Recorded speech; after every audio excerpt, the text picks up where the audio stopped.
Hey guys, welcome to our channel. मैं आप सभी के लिए सोल लाइन 2 का लेटेस्ट एपिसोड लेकर आ चुका हूँ। इस वीडियो में हम कंप्लीट एपिसोड को ही कवर अप करने वाले हैं। इस एपिसोड की स्टार्टिंग भी उसी सीन को दिखाते हुए होती है जहाँ से हमारा लास्ट पार्ट एंड हुआ था। यहाँ पर हम बैंगडोंग और युवा को देखते हैं। दोनों ही अपनी अपनी स्किल का यूज़ करते साथ ही सामने वाले ऑरेंज लेडी की मदद करने के लिए वॉरियर्स को खात्मा करते हुए जा रहे थे। वॉरियर्स को भी कुछ समझ में नहीं आ रहा होता है कि कब उनका क्या हाल हो गया। फिर हम देखते हैं यहाँ पर युहाओ को, जो कि अपनी पावर का यूज़ करते साथ ही वहाँ पर किसी प्रकार से इल्यूजन आई का यूज़ करता है, जिसके थ्रू बहुत सारे वॉरियर्स जान से मारे जाते हैं। हमें दिखाया जाता है कि ऑरेंज लेडी का टीम का सेनापति भी यहाँ पर काफ़ी ज़्यादा अच्छी तरीके से अपने सैनिकों का नेतृत्व करते हुए सामने वाले टीम का खात्मा करता जा रहा था। फिर हमें फिर से युहाओ को दिखाया जाता है, जो कि यहाँ पर अपनी आइस एबिलिटी का यूज़ करते साथ ही सभी लोगों को बचा देता है। दूसरी तरफ हम देखते हैं ऑरेंज लेडी, जो कि अपने विस्फोटक गन यानी कि हमारे सोल गाइड वेपन का यूज़ करते साथ ही फाइट करने में लगे हुए थे। उनके रास्ते में जो भी आता वह सामने सीधा ही तबाह हो जाता। इसके बाद हम देखते हैं कि वहाँ पर एक वॉरियर था जो कि अपनी एक सोल बाइट वेपन को वहाँ निकाल लेता है। साथ ही साथ हम देखते हैं कि उसने अपनी मार्शल सोल को भी कंबाइन करते हुए एक खतरनाक सा अटैक तैयार करने के लिए सोल स्लिंग को भी रिलीज़ कर लिया था। और उसे देखकर वहाँ पर मौजूद सारे के सारे ऑरेंज टीम के वॉरियर काफ़ी ज़्यादा ही हैरान हो जाते हैं, इंक्लूडेड हमारे युहाओ और बैंगडोंग। दोनों भी जानते थे कि यह सामने वाला वॉरियर काफ़ी ज़्यादा ही खतरनाक है। अचानक से हम देखते हैं कि वह वॉरियर सबसे पहले हमारे युहाओ का काम तमाम करने के लिए आगे आता। दोनों के बीच में आइकॉनिक लेवल की कॉम्बैट फाइट हो जाती, पर हम देखते हैं कि यहाँ पर युहाओ पीछे अचानक से आ चुका था, क्योंकि इनके लेवल के बीच में डिफरेंस काफ़ी ज़्यादा ही बड़ा था। तभी हम बैंगडोंग को देखते हैं, जो कि युवाओं की हेल्प करने के लिए आने वाली थी कि अचानक से हमें दिखाया जाता है कि दो फायर बॉल्स आते साथ ही युवाओं को बचा लेती हैं। यह अटैक और किसी ने नहीं बल्कि ऑरेंज लेडी ने किया होता है। बैंगडोंग को भी चांस मिल चुका था कि भाई युवाओं की हेल्प कर पाए, इसलिए भाई वहाँ पर जैसे ही आती है तो युवा भी उसकी हेल्प करने के लिए फिर से ही अपने आप को रिकवर करते साथ ही आ जाता। पर यह जानकर वह सामने वाला बंदा बहुत ज़्यादा क्रोध में आ चुका था, क्योंकि वह अपनी किसी प्रकार की डिवाइन पावर का यूज़ करते हुए वहाँ पर मौजूद बैंगडोंग और युवाओं को अपने से दूर कर देता है। सारे के सारे लोग ही उसकी पावर को देखकर काफ़ी ज़्यादा ही डर चुके थे, क्योंकि उसने अपनी किसी प्रकार से बीस्ट फॉर्म को एक्टिवेट करना शुरू कर दिया था। अगर आप सभी लोगों को याद नहीं है तो मैं आपको बता देना चाहता हूँ कि आज से बहुत सारे एपिसोड पहले हमारे मेन कैरेक्टर युवाओ, बैंगडोंग और साथ ही साथ उनकी मिर्जाओं के साथ एक बीस्ट, जो कि बियर बीस्ट था, उससे मुलाकात हुई थी। उसे हराने में जब इनकी फट गई थी तो यह बियर बीस्ट का ही ओनर समझ लो आप, क्योंकि इसके पास उसकी मार्शल सोल है। इसकी डिवाइन आप देख ही चुके होंगे, बॉडी कितनी ज़्यादा खतरनाक लग रही है। आसपास स्पेशल और अब बहुत ज़्यादा खतरनाक तरीके से निकल रहा होता है। बियर बीस्ट का सबसे पहला टारगेट और कोई नहीं बल्कि युवाओं था, क्योंकि जैसे भाई युवाओं पर अपने पंजे का प्रेशर जमा था वहाँ पर काफ़ी ज़्यादा स्पेशल और रिलीज़ हो चुका है। इससे बचने के लिए वहाँ पर मौजूद सारे के सारे लोग ही अपनी अपनी पावर का यूज़ करते साथ ही बचने का ट्राई करते हैं सील्ड को बनाते हुए। तभी हमें दिखाया जाता है कि उनकी मुट्ठी में बैंगडोंग और युहाओ फंस चुके थे। अब ये खुशखबरी वाली बात है, क्योंकि हम देखते हैं कि उसकी मुट्ठी अचानक से ब्लास्ट होना शुरू हो जाती है। अंदर हमें दिखाया जाता है कि हमारे दो प्यारे नमूने अपनी फ्यूज़न स्किल का यूज़ करना शुरू कर देते हैं, जहाँ पर हम देखते हैं कि बटरफ्लाई लेडी अपेयर हो चुकी हैं, जो कि अपेयर होते साथ ही अपनी पावर का यूज़ करते हुए सामने वाले बीस्ट को दूर धकेल देती हैं। अब यह जानकर वह बीस्ट काफ़ी ज़्यादा ही दहाड़ना शुरू कर देता है। उसके शरीर से बहुत ज़्यादा स्पिरिचुअल प्रेशर बाहर निकल रहा था। साथ ही साथ हम उसके अंदर देखते हैं उसी बंदे को, जो कि कहना शुरू कर देता है कि चाहे तुम कुछ भी कर लो, किसी भी टेक्निक का यूज़ क्यों ही ना कर लो, आज मैं तुम सभी लोगों को जिंदा नहीं छोड़ूंगा। और ऐसा कहते साथ ही उसने अपने पंजे में काफ़ी ज़्यादा स्पिरिचुअल एनर्जी को डालते हुए अटैक कर दिया था। पर हम देखते हैं कि यहाँ पर युवा और बैंगडोंग की फ्यूज़न स्किल से निर्माण हुई बटरफ्लाई लेडी अपने केवल एक ही उंगली का यूज़ करते साथ ही सामने वाले के पंजे के अटैक को रोक लेती हैं। जबकि दूसरी तरफ यह देखकर वह बंदा फूला बिल्कुल भी नहीं समाता, इसलिए हम देखते हैं कि उसने अपनी पावर को इंक्रीज करना शुरू कर दिया। पर उसकी किसी भी एबिलिटी का असर युवा और बैंगडोंग पर नहीं हो रहा था, जिसकी वजह से वह बंदा और ज़्यादा गुस्से में आ जाता है और वह अपनी लिमिटलेस पावर का यूज़ करना शुरू कर चुका था। दूसरी तरफ हम देखते हैं युवा और बैंगडोंग दोनों ही हार मानने वालों में से बिल्कुल भी नहीं थे। भाई दोनों भी लगे हुए थे इस बंदे को हराने के लिए। साथ ही साथ इन दोनों की एबिलिटी सच में ही काफ़ी ज़्यादा ही पावरफुल थी, जिसकी वजह से सामने वाला वह बियर बीस्ट का जो शरीर था वह डिसअपियर होना शुरू हो जाता है। उसमें अचानक से ही क्रैक आ जाते हैं और वहाँ पर एक खतरनाक सा हमें जोरदार ब्लास्ट देखने के लिए मिलता है, जिसके तहत सारे के सारे लोग ही अपने आप को बचाने के लिए सील्ड अपियर कर चुके थे। हमें दिखाया जाता है युवा और बैंगडोंग की इतनी ज़्यादा ही खतरनाक सी कॉम्बिनेशन फ्यूज़न स्किल को देखकर वहाँ पर मौजूद सारे के सारे लोग ही केवल उन्हीं को ही देख रहे होते हैं। साथ ही साथ ऑरेंज लेडी भी समझ जाती हैं कि यह और कोई नहीं बल्कि बैंगडोंग ही है, क्योंकि बैंगडोंग के बारे में अभी तक युवाओं ने इनको बिल्कुल भी नहीं बताया था। तभी हम देखते हैं कि जो यहाँ पर ऑरेंज लेडी होती हैं वह अपने सैनिकों से कहना शुरू कर देती हैं कि इनका सेनापति पूरी तरह से ही मारा गया है, जिसकी वजह से हमारे पास अच्छा चांस है इसकी सेना को ओवरकम करने के लिए। हम देखते हैं कि ऑरेंज लेडी के सारे सोल्जर्स सामने वाली सेना के सोल्जर्स को जान से मारना शुरू कर देते हैं, जिसकी वजह से वहाँ पर सभी सोल्जर्स को भागना ही पड़ता है और उनकी सामने वाली सेना सिलेंडर कर चुकी थी। यह एक अच्छी बात है। युवा यहाँ पर हेल्प करने के लिए केवल इसलिए आया था क्योंकि वह जानता था कि ऑरेंज लेडी ने उसकी एक बार हेल्प कर दी थी, उसका ही एहसान उसे उतारना था। हमें दिखाया जाता है युवा बैंगडोंग को जो कि नीचे आते साथ ही एक दूसरे की तारीफ भी करते हैं। बैंगडोंग तो कहती है भाई युवा तुम्हारी तो पावर काफ़ी ज़्यादा बढ़ चुकी है और जैसे जैसे हम लेवल इंक्रीज़ करते हुए जा रहे हैं वैसे वैसे हमारी फ्यूजन स्किल भी इंक्रीज़ हो गई है। तभी ऑरेंज लेडी वहाँ पर आते हुए युवाओं का धन्यवाद करती हैं। अगर तुम नहीं आते तो हम आज कहाँ से कहाँ ही होते, किसी को ये पता नहीं चलता कि आखिरकार हम सर्वाइव तो नहीं कर पाते और मारे जाते कहीं भी दबकर। साथ ही यह बंदा तो मुझे जिंदा पकड़कर ब्लैकमेल करना चाहता था।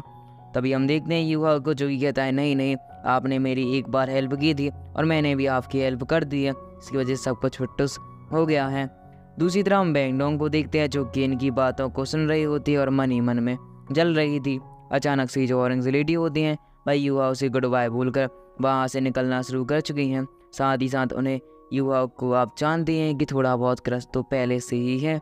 दोनों ही लेडियों ने प्रपोज कर दिया था जब युवा हमारा बिस्तर पे था, पर युवा ने तो सब सुन लिया था। अभी ये थोड़ा भोला बन रहा है। तभी हमें दिखाया जाता है कि जो यहाँ पर ऑरेंज लेडी थी वह अपनी सारे के सारे सोल्जर्स से बोल देती हैं कि चलो हमें आगे जाना है। और यहाँ पर भाई युवाओं को एक लास्ट गुड बाय करना चाहती थी क्योंकि वो जानती थी कि युवाओं से उनकी मुलाकात अब नहीं होने वाली है। उनकी मुँह से कुछ शब्द निकलने ही वाले थे जो कि प्रेम भरे थे, बट हम देखते हैं कि वह हिम्मत नहीं कर पाती, क्योंकि अगर उनने हिम्मत कर ली तो फिर दिक्कत वाली बात यह होगी कि प्रिंस युवाओं को बिल्कुल भी नहीं छोड़ेगा।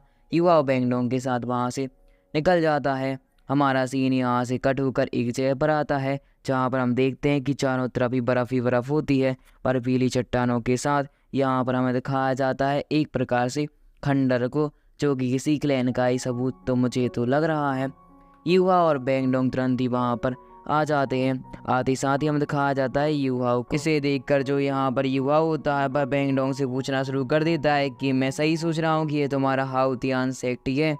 यह जानकर जो बैंगडोंग होती है वह कहती है हाँ, हाउतियान सेक्ट की हिस्ट्री के बारे में तो तुम जानते होगे कि ग्रेट जो गॉड तान सेक्ट थे वह तो यहीं से बिलोंग करते थे और यहाँ की जो मार्शल सोल है यानी कि हाउतियान है मर की वह काफ़ी ज़्यादा इम्प्रेसिव है।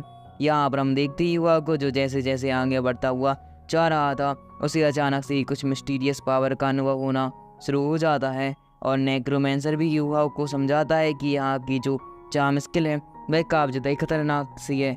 अभी तक आपने देखा होगा कि कोई लड़की या लड़का ही चार्म स्किल का यूज़ करता है, सेक्ट भी करता है, ये तो काफ़ी ज़्यादा खतरनाक है। यह सेक्ट अपनी ओर किसी को भी आकर्षित कर सकता है। तभी अचानक से गेट ओपन होता है और वहाँ पर हाउतियान सेक्ट के बहुत सारे डिसाइबल युवा और बैंगडोंग को अंदर ले जाते हैं। इसके बाद हमें दिखाया जाता है युवाओं को जो कि जैसे ही वहाँ पर अंदर आता है कि दो ग्रेट एल्डर के मास्टर की फाइट होते हुए देखता है। इसे देखकर हमारा तियानमिंग की फटके हाथ में आ जाती है और वह कहता है इतना ज़्यादा स्ट्रॉन्ग एक्सप्रेशन और वह तुरंत ही यहाँ पर हमारी स्कॉर्पियन लेडी के पीछे छुप जाता है। दूसरी तरफ हमें दिखाया जाता है कि जो यहाँ पर दोनों के दोनों ग्रेट एल्डर होते हैं वह काफ़ी ज़्यादा खतरनाक सी फाइट ले रहे थे और जो उनमें से एक एल्डर था वह हारते हुए कहना शुरू कर देता है कि नेक्स्ट टाइम में तो मैं बिल्कुल भी नहीं छोड़ूंगा। जैसे यहाँ पर हम देखते हैं कि हमारी बैंगडोंग को वह रेड ड्रेस पहने हुए एल्डर देख लेता है तो भाई कहता है बैंगडोंग आखिरकार तुम यहाँ पर आएंगे। बैंगडोंग को देखकर दोनों के दोनों ही जो लोग होते हैं भाई काफ़ी ज़्यादा खुश दिखाई दे रहे थे। दूसरी तरफ हम दिखाया जाता है कि जो यहाँ पर बैंगडोंग थी भाई युवाओं को इंट्रोड्यूस कराते हुए कहना शुरू कर देती है कि ये है मेरा दोस्त युवाओं। साथ ही साथ युवाओं जो तुम यहाँ पर रेड ड्रेस पहने हुए बंदे दिख रहे हो इनका नाम है अंकल सू। साथ ही साथ जो दूसरा बंदा है उनका नाम है अंकल मू।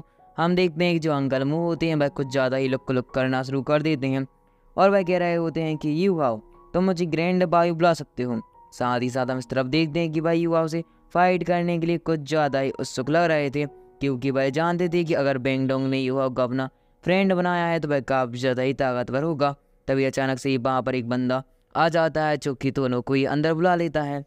जो यहाँ पर बैंगडोंग होती है भाई युवाओं का हाथ पकड़कर वहाँ से निकल जाती है। तभी हम देखते हैं कि दोनों के दोनों एल्डर सू और मुँह बात कर रहे होते हैं जहाँ पर वह कहना शुरू कर देते हैं कि युवाओं के पास काफ़ी ज़्यादा ही मिस्टीरियस सोल रिंग है और यह बात अभी तक आप जानते हैं कि किसी तक को पता नहीं चली थी। युवा अपनी सोल रिंग्स को हमेशा ही हाइड करके रखता था पर ये दोनों एल्डर काफ़ी ज़्यादा ही ग्रेट हैं। इनका लेवल बहुत ज़्यादा है। साथ ही साथ ही गॉड लेवल को भी अचीव करने की कगार पर आ चुके हैं तो इनको युवाओं को सेंस करना कोई ज़्यादा बड़ी बात तो होगी भी नहीं। इसकी वजह से हम देखते हैं कि जो यहाँ पर एल्डर सू थे वह कहते हैं अच्छा ऐसा भी संभव हो सकता है और वह कहते हैं जस्ट लाइक पिछली बार की तरह जब आप जानते हैं कि दो महान स्पिरिचुअल बीस्ट फाइट कर रहे थे तो उन्होंने भी अपने औरे को जंगल में छुपा कर रखा हुआ था। हमारा सीन यहाँ से कट होकर बैंगडोंग और युवा पर ही आता है। दोनों के दोनों ही 3rd फ्लोर पर जाना शुरू कर देते हैं और वह आपस में ही बात कर रहे होते हैं जहाँ पर हम देखते हैं कि जो बैंगडोंग थी वह कहना शुरू कर देती है कि ये मेरे मम्मी पापा इनमें से कोई भी नहीं थे क्योंकि वह तो यहाँ पर है ही नहीं।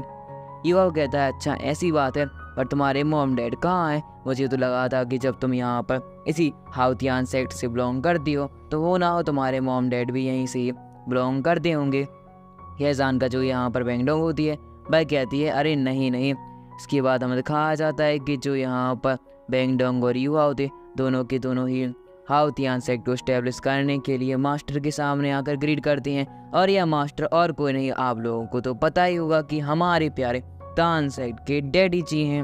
उनको ग्रीड करते हुए बैंगडोंग युवाओं को लेकर एक कमरे में आ जाती है जहाँ पर आते शादी भाई युवाओं के एक कमरा दिखा देती है और कहना शुरू कर देती है कि यहाँ पर जाकर तुम बहुत सारे कल्टिवेशन लेवल को इंक्रीज कर सकते हो और मैं जानती हूँ कि तुम्हारे पास आइस की एबिलिटी है तो यह चैम्बर में तुम्हें आइस भी देखने के लिए मिल जाएगी। युवा जैसे ही उस रूम में आता है और टच करता है तो वहाँ पर मौजूद आइस की इतनी ज़्यादा अच्छी क्वालिटी को देखकर भाई हैरान हो चुका था। यहाँ तक कि जो यहाँ पर हमारा तियानमिंग था भाई भी कहना शुरू कर देता है कि इस तरह की आइस तो हमारे ही जंगल में हमें देखने के लिए मिलती थी। यहाँ पर स्कॉर्पियन लेडी भी यही बोल रहे होती हैं कि यह तो 1000 ऑफ ईयर ओल्ड पुरानी आइस है। यहाँ पर कल्टिवेशन लेवल काफ़ी ज़्यादा ही अच्छा होगा। साथ ही साथ हम देखते हैं कि यहाँ पर स्नो लेडी को भी रिकवर करने का टाइम मिल जाएगा। दोनों ही मिलकर वहाँ पर कल्टिवेट करने के लिए बैठ जाते हैं। कौन कौन? हमारा प्यारा युवा। यहाँ तक स्नो लेडी तियानमिंग भी इसकी एबिलिटी को यूज़ करना चाहता था। साथ ही साथ जो यहाँ पर हमारी स्कॉर्पियन लेडी होती हैं भाई भी यूज़ कर रही थी। तभी हम देखते हैं कि युवा का ब्रेक थ्रू हो जाता है। ब्रेक थ्रू हुआ था 40वें लेवल से 47वें लेवल में, जिसकी वजह से वहाँ पर काफ़ी ज़्यादा स्पेशल प्रेशर निकलता है। ऐसे देखकर वहाँ पर मौजूद एल्डर सू और मू दोनों ही हैरान हो चुके थे। उन्हें पता चल चुका था कि यहाँ पर किसी का तो ब्रेक थ्रू हुआ है। हमारा सीन यहाँ से कट होकर हमारे युवा पर ही आता है जहाँ पर हम देखते हैं कि उसके सोल सी में से 3 आइस में से स्नो एनर्जी गोल्डन एनर्जी के साथ कंबाइन होते हुए निकलना शुरू हो जाती है। यहाँ तक कि जो यहाँ पर स्नो लेडी होती हैं वह भी अपने आप को रिकवर करने में लगी हुई थी और वह कभी भी अवोकिन कर सकती थी। युवा भी उनकी हेल्प करने में लगा हुआ था पर उसको काफ़ी ज़्यादा प्रॉब्लम्स का सामना करना शुरू करना पड़ता है। जबकि दूसरी तरह में दिखाया जाता है कि युवा कितनी ज़्यादा खतरनाक सी स्पिरिचुअल पावर को देखकर सारे के सारे लोग ही हैरान हो जाते हैं। यहाँ तक कि बैंगडोंग जो कि फूलों को तोड़ रही थी, शायद लग रहा है यहाँ पर बैंगडोंग बोल रही है लम्बी नोट लम्बी नोट हमारे प्यारे युवाओं के लिए ही ये मजाक है। दूसरी तरह में दिखाया जाता है कि स्पिरिचुअल प्रेशर काफ़ी ज़्यादा खतरनाक था, जिसकी वजह से वहाँ पर मौजूद एल्डर सू और एल्डर मो दोनों ही हैरान हो चुके थे। भाई कहते हैं यह सेल्फ डिस्ट्रक्शन बिल्कुल भी नहीं हो सकता क्योंकि इतनी ज़्यादा कम लेवल पर ब्रेक थ्रू करने पर थोड़ी बहुत स्पिरिचुअल एनर्जी निकलती है। ये बात तो मैं मानता हूँ बट इतनी ज़्यादा नहीं। तभी हमें दिखाया जाता है कि हाउथियान सेक्ट के सारे लोग ही उस एनर्जी को ही देख रहे होते हैं और सभी लोगों को बहुत ही ज़्यादा हैरानी हो रही थी कि आखिरकार ये कैसे ही हो रहा है और क्यों हो रहा है। और इसी के साथ हमारा ये पार्ट यहीं पर एंड भी हो जाता है। इसका नेक्स्ट पार्ट आपको जल्दी ही देखने के लिए मिल जाएगा। Thank you for watching and keep supporting. मिलते हैं नेक्स्ट वीडियो में। पर अगर आप सभी लोगों ने अभी तक हमारे चैनल को सब्सक्राइब नहीं किया है, जरूर से कर देना। Bye bye.